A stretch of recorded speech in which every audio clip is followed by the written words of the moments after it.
তো বন্ধুরা দেখুন আমাদের ঘুড়িটি কত টান করেছে এবং ঘুড়িটির বুকবাতির দড়িটি খুলে যাওয়ার কারণে দেখুন ঘুড়িটি কীরকম করতেছে। আমাদের ভাগ্য ভালো যে আমাদের ঘুড়িটি গাছে গিয়ে আটকায়নি। দেখতে পাচ্ছেন ঘুড়িটি আমাদের রাস্তার ওই পাশে পড়েছে। আপনারা কারা কারা ঘুড়ি উড়াইতে গিয়ে ঘুড়ি গাছে আটকাইছেন তারা অবশ্যই কমেন্ট করে জানিয়ে দিবেন। তো আমরা এখন ঘুড়িটিকে আনতে যাচ্ছি।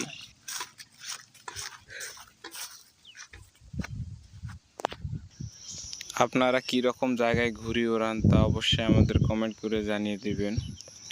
আর আমাদের চ্যানেলে আপনারা যদি নতুন হয়ে থাকেন তাহলে অবশ্যই আমাদের রেইনবো ন্যাচারাল বিউটি চ্যানেলটিকে সাবস্ক্রাইব করে দিবেন।